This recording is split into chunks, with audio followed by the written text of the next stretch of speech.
अब ये किसी क्षण के ऊपर या किसी भी वस्तु के ऊपर आवेश है या नहीं है, इसका संसूचन करने के लिए हमें एक उपकरण है स्वर्णपत्र विद्युत दर्शी। स्वर्णपत्र विद्युत दर्शी, इससे हम क्या संसूचित करते हैं कि किसी वस्तु पर आवेश है या नहीं है, इसका संसूचन हम स्वर्णपत्र विद्युतदर्शी से करते हैं।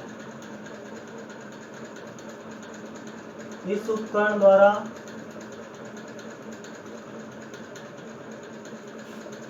किसी वस्तु पर आवेश का संसूचन किया जाता है।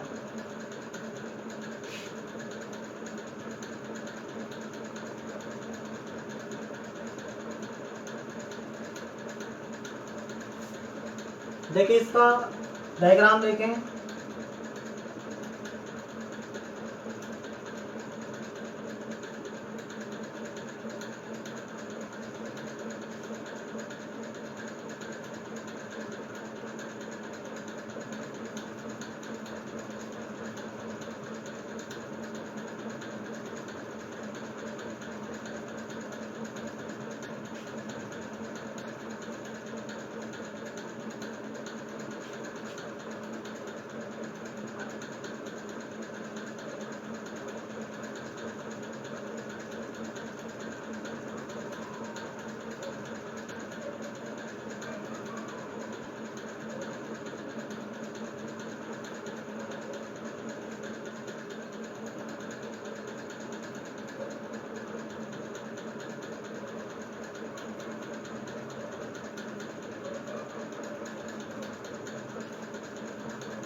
ये धनावेशी छड़ है,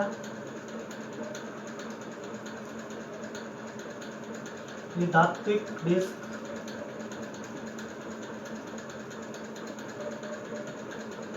ये धात्विक छड़,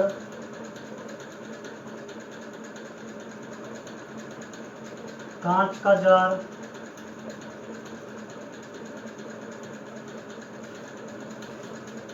इसके नीचे सोने की दो पत्तियां लगी होती है, स्वर्ण पत्तियां।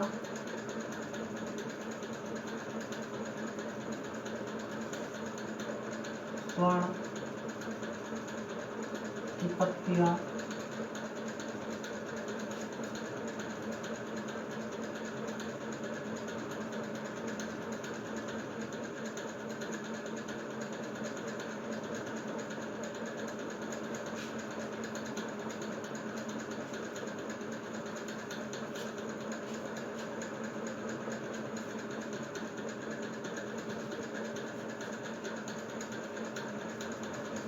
सबसे पहले देखिए ये कांच का एक जार होता है, इसके अंदर धातु की एक छड़ होती है जो ऊर्ध्वाधर होती है, इसके ऊपर एक धात्विक डिस्क होती है, धातु की डिस्क लगी होती है। और जैसे ही हम धनावेशी छड़ को इस धातु की डिस्क से संपर्क में लाते हैं तो इसके ऊपर जो धनावेश है, इसके ऊपर भी धनावेश इस धातु की डिस्क पर धनावेश आएगा, उसके बाद धात्विक छड़ पर धनावेश आएगा और यहाँ से होता हुआ स्वर्ण की पत्तियों पर भी धनावेश आएगा और ये एक दूसरे को धनावेश से एक दूसरे को प्रतिकर्षित करेगी। अगर ये छड़ धनावेशित है या फिर आवेशित है तो ये पत्तियां एक दूसरे से दूसरे को प्रतिकर्षित करेगी, एक दूसरे को प्रतिकर्षित करेगी और हम ये पता कर सकते हैं कि किसी वस्तु पर आवेश है या नहीं है, इस धनावेशी छड़ के ऊपर आवेश है या नहीं है। सबसे पहले क्या करेंगे, धनावेशी छड़ को धात्विक डिस्क से संपर्क में लाएंगे, उसके बाद धात्विक डिस्क पर आवेश आ जाएगा, उसके बाद धात्विक छड़ के ऊपर आवेश आ जाएगा, आवेश धात्विक छड़ से होता हुआ सोने की पत्तियों पर आवेश आ जाएगा और सोने की पत्तियां फैल जाएगी, प्रतिकर्षण की वजह से ये फैल जाएगी, प्रतिकर्षण की वजह से फैल जाएगी। तो इसका मतलब इस धातु की छड़ के ऊपर आवेश होगा। अगर इसके ऊपर विपरीत आवेश है, यदि स्वर्ण की पत्तियां या फिर कहें विद्युतदर्शी पहले से ही आवेशित है, तो अगर ये सोने की पत्तियां पहले से ही आवेशित है तो क्या होगा, अगर हम विपरीत प्रकृति का आवेश वाली छड़ को अगर हम धात्विक छड़ डिस्क से टच कराते हैं, संपर्क में लाते हैं, तो क्या होगा, ये सोने की पत्तियां आपस में आकर्षित हो जाएगी, क्योंकि पहले धनावेशित है। और अब अगर विपरीत प्रकृति ऋणावेशित धातु की छड़ को अगर इससे टच कराते हैं तो ये दोनों धातु की पत्तियां आपस में आकर्षित हो गई। तो इसका मतलब क्या हुआ, इसके ऊपर ऋणावेश होगा। अगर ये फिर से फैल जाती है तो इसका मतलब इस छड़ के ऊपर भी धनावेश होगा। कंडीशन क्या है, अगर पहले से ही ये आवेशित है, सोने की पत्तियां या फिर कहें विद्युतदर्शी पहले से ही आवेशित है, अगर ये सोने की पत्तियां आकर्षित होती है इसको टच करने से, तो इसका मतलब जो सोने की पत्तियों पर जो आवेश है उससे विपरीत प्रकृति का आवेश इस धातु की छड़ के ऊपर होगा। और अगर दोनों सोने की पत्तियां प्रतिकर्षित हो जाती है तो इसका मतलब सोने की पत्तियों पर जो आवेश है वही आवेश इस छड़ के ऊपर हो। यह है स्वर्णपत्र विद्युत दर्शी।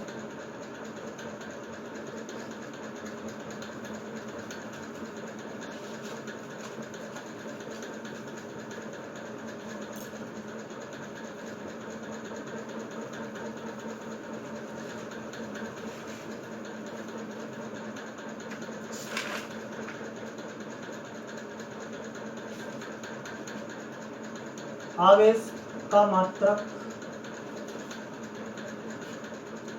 का मात्रक कूलाम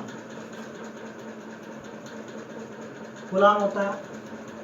आवेश का मात्रक एसआई मात्रक है, एसआई मात्रक कूलाम। अब हमने पढ़ा है विद्युत धारा I equal to charge upon में टाइम, या फिर क्या है आवेश अपॉन में समय। तो आवेश Q equal to I into में T। I का मात्रक क्या है, एम्पियर। I का मात्रक एम्पियर, समय का मात्रक सेकंड। तो आवेश Q का मात्रक क्या होगा, एम्पियर गुणा सेकंड। तो 1 coulomb equal to 1 ampere second, 1 ampere second होता है इसका मात्रक। माइक्रो कूलाम भी होता है, 1 micro coulomb 10⁻⁻⁶ coulomb. Nano coulomb 10⁻⁹ coulomb, ये वैल्यू होती है। Pico 1 pico coulomb, pico means 10⁻⁻12 coulomb. सबसे बड़ी यूनिट होती है, सबसे बड़ी आवेश की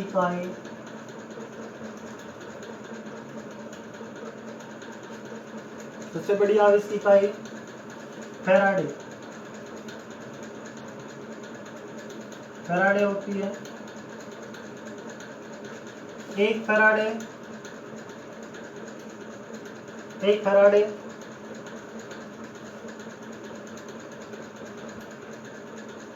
इक्वल टू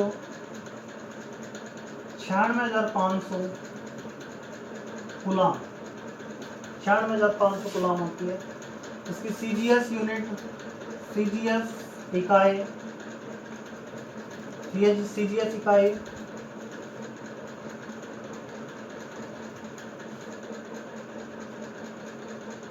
स्टेट कूलाम या फ्रैंकलिन।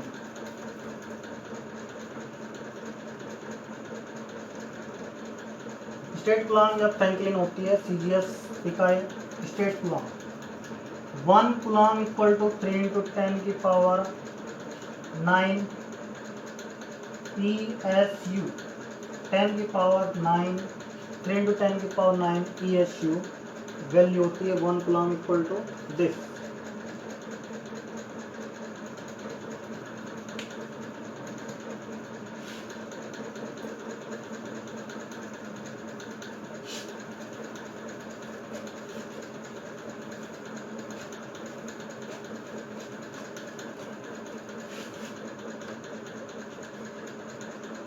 अब देखेंगे विद्युत आवेशों के गुणधर्म।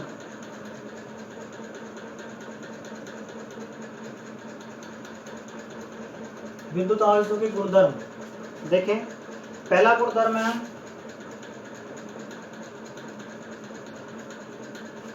विद्युत आवेशों की योज्यता। विद्युत आवेशों की योज्यता, विद्युत आवेश की योज्यता दैट मीन्स हम समझे कि अगर किसी निकाय पर आवेश है, तो उसके अलग अलग आवेश है, कई आवेश है किसी निकाय पर, तो उसके ऊपर कुल आवेश कैसे प्राप्त होगा। उन सभी आवेशों का बीजगणितीय योग कर दें तो उस निकाय पर कुल आवेश हमें प्राप्त हो जाएगा। विद्युत आवेश की योज्यता देखें। विद्युत आवेश एक अदिश राशि है।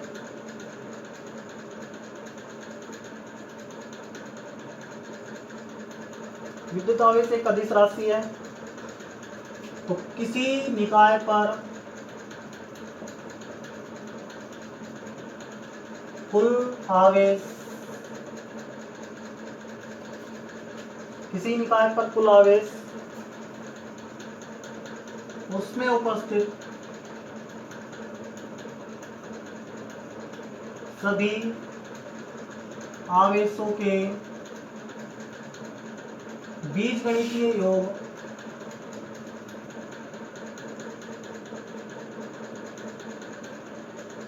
के बराबर होता है। कुल आवेश, किसी निकाय पर कुल आवेश का मान उसमें उपस्थित सभी आवेशों के बीजगणितीय योग के बराबर होता है। सभी आवेशों का बीजगणितीय मीन्स अगर प्लस है तो प्लस लेंगे, माइनस है तो माइनस लेंगे। अज्यूम कर लिया हमने कोई निकाय ले लिया, ये निकाय है, इसके ऊपर +5Q -3Q +4Q ये चार्ज रखे, इसके अंदर इतने ये चार्ज हैं। तो कुल आवेश इसके इस निकाय पर कुल आवेश किसकी इक्वल होगा 5Q +4Q -3Q। सभी का बीजगणितीय योग कर देंगे 5 4 9 9 -3 6Q। इसके ऊपर कुल आवेश 6Q होगा। सेकंड गुणधर्म है विद्युत आवेश की निश्चरता। आवेश की निश्चरता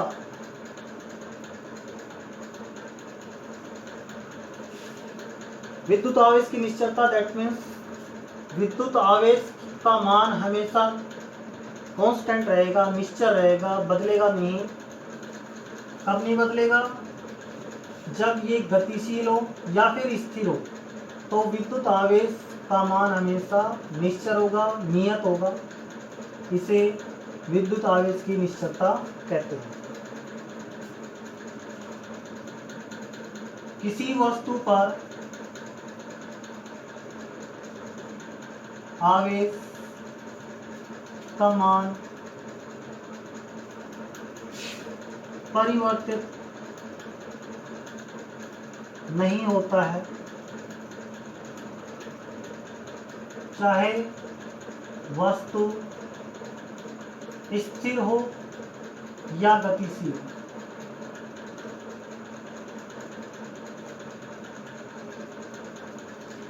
इसका मतलब क्या हुआ? अर्थात विद्युत आवेश का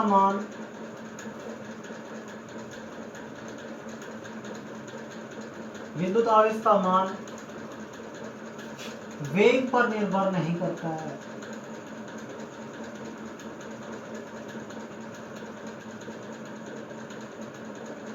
वेग पर निर्भर नहीं करता है। इसका मतलब अगर स्थिर हो वस्तु या फिर गतिशील हो, आवेश का मान हमेशा नियत रहता है। आवेश का मान हमेशा नियत रहता है, आवेश का मान परिवर्तित नहीं है। देखें तो इसका मतलब विराम अवस्था में आवेश इक्वल टू गतिशील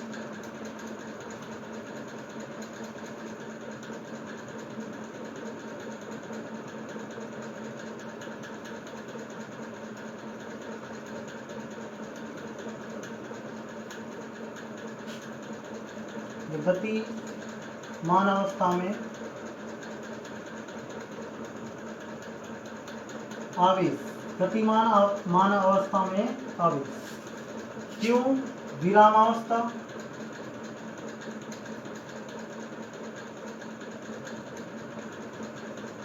इक्वल टू क्यों गतिमान, बराबर रहेंगे दोनों के, क्यों के मान बराबर रहेंगे। क्यों विरामावस्था, क्यों गतिमान, दोनों मान बराबर होंगे। ये दूसरा नियम है, दूसरा गुण है इसका। अगर कोई वस्तु स्थिर हो या गतिशील हो लेकिन आवेश का मान नियत रहता है, परिवर्तित तो नहीं होता है, अर्थात वेग पर निर्भर नहीं करता है। क्यों विरामावस्था इक्वल टू क्यों गतिमान। तीसरा गुणधर्म है आवेश के संचरण, आवेश के संरक्षण का नियम। संरक्षण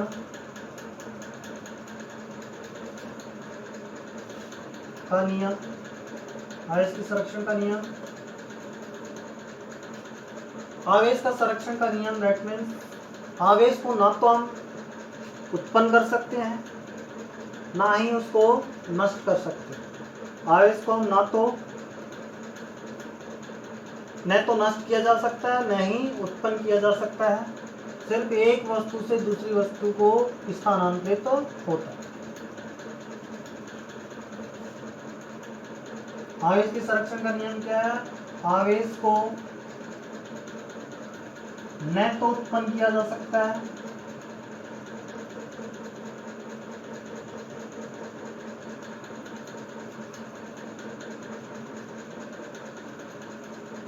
और न ही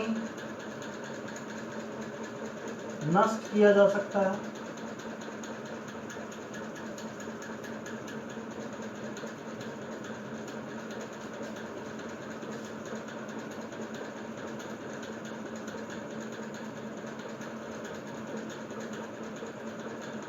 यह केवल एक वस्तु से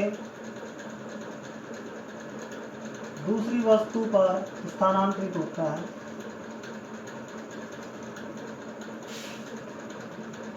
स्थानांतरित होता है, ना तो इसको उत्पन्न किया जा सकता है ना ही नष्ट किया जा सकता है। यह केवल एक वस्तु से दूसरी वस्तु को स्थानांतरित होता है। देखें हमने पढ़ा था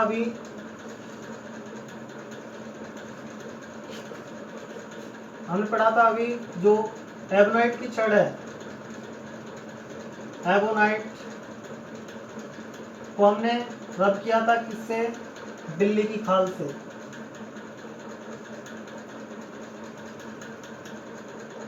बिल्ली की खाल से रगड़ा था हमने। बिल्ली की खाल पर प्लस चार्ज आ गया और एबोनाइट की छड़ पर नेगेटिव चार्ज आ जाता है।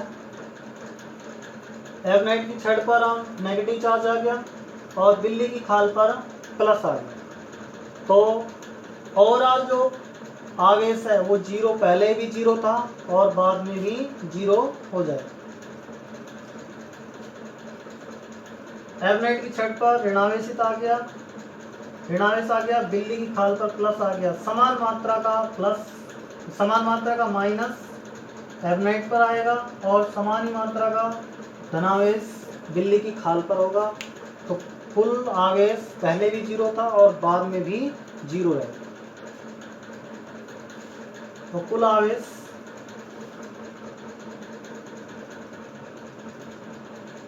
इक्वल टू जी।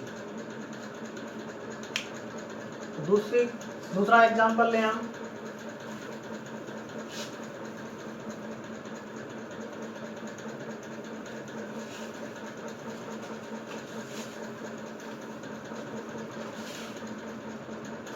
दूसरा उदाहरण लें, एक positron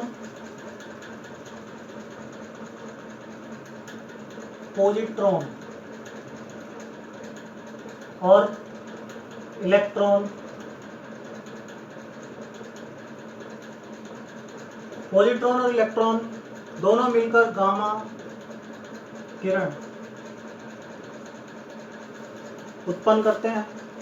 that means E plus और E माइनस मिलकर गामा किरण उत्पन्न करते हैं।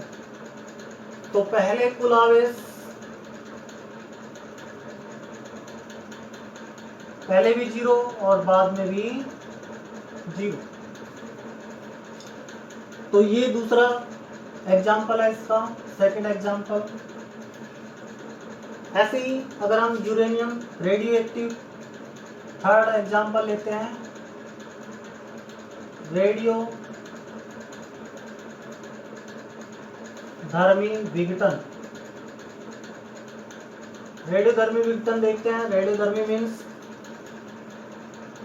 कोई ऐसा पदार्थ जो लगातार विकिरण उत्सर्जित करता रहता है, उसको रेडियो धर्मी कहते हैं।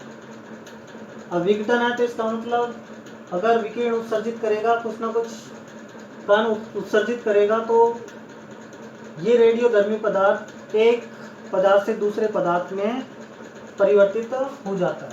जैसे यूरेनियम 92 238 टूटकर थोरियम 90 234 में ब्रेक हो गया और इससे हीलियम 24 या फिर कहें इसको अल्फा कण उत्सर्जित हो जाता है।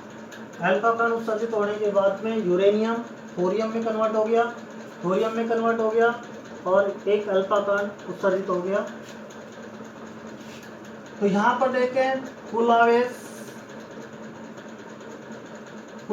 दैट मीन्स जितना प्रोटॉन है उतने ही इलेक्ट्रॉन होंगे। तो इसका मतलब कुल आवेश 92E होगा। कुल आवेश 92E। यहाँ पर देखें कुल आवेश, इसको कह सकते हैं QI, इसको कहेंगे QF। 90 E प्लस में 2E, ये भी 92, ये भी टोटल आवेश 92E। तो QI इक्वल टू QF, जितना पहले चार्ज था उतना ही बाद में चार्ज होगा। कुल आवेश दोनों का समान होगा। पहले भी कुल आवेश 92E था और बाद में भी कुल आवेश 92E होगा।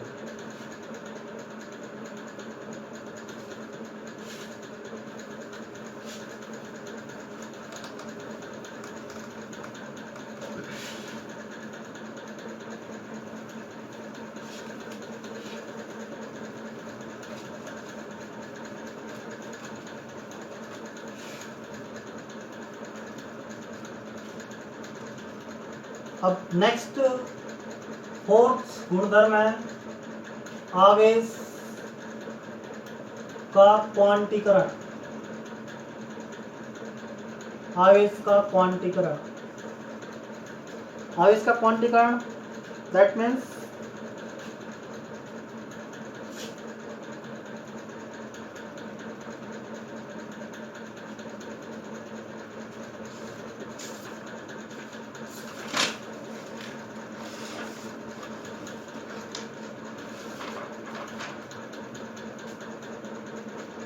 किसी भी कार्य में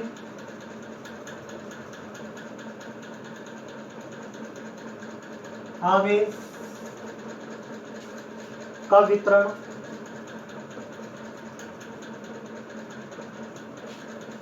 सतत न होकर विविक्त होता है, विविक्त होता है, अर्थात दो निकायों के मध्य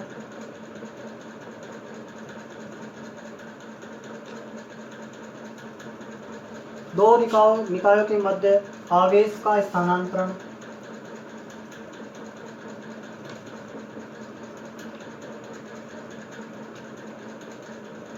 एक निश्चित क्वांटा के रूप में होता है। यह निश्चित क्वांटा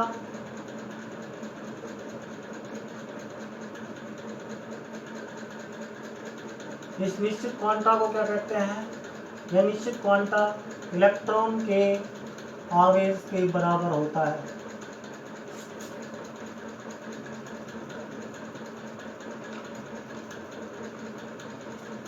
इस निश्चित क्वांटा को इलेक्ट्रॉन के आवेश के बराबर रखा गया है। यानी किसी भी परमाणु के अंदर आवेश यूनिफॉर्मली यानी मतलब सतत रूप से वितरित नहीं होता है। कहीं पर इलेक्ट्रॉन है तो वहां पर आवेश होगा, नहीं है तो आवेश नहीं होगा। तो इलेक्ट्रॉन का स्थानांतरण होता है, इसके अंदर आवेश का स्थानांतरण दैट मीन्स इलेक्ट्रॉन का स्थानांतरण। तो एक निश्चित संख्या के रूप में ही इलेक्ट्रॉन का आदान प्रदान होता है। तो आवेश इस निश्चित क्वांटा को क्या कहते हैं? इलेक्ट्रॉन का आवेश। तो यहाँ पर total charge Q equal to plus minus n e होता है। Q equal to plus minus n e, n की वैल्यू जहाँ एन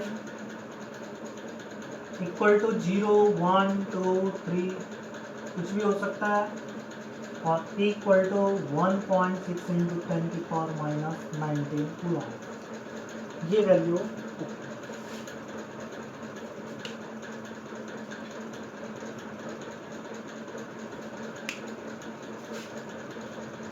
थैंक्स।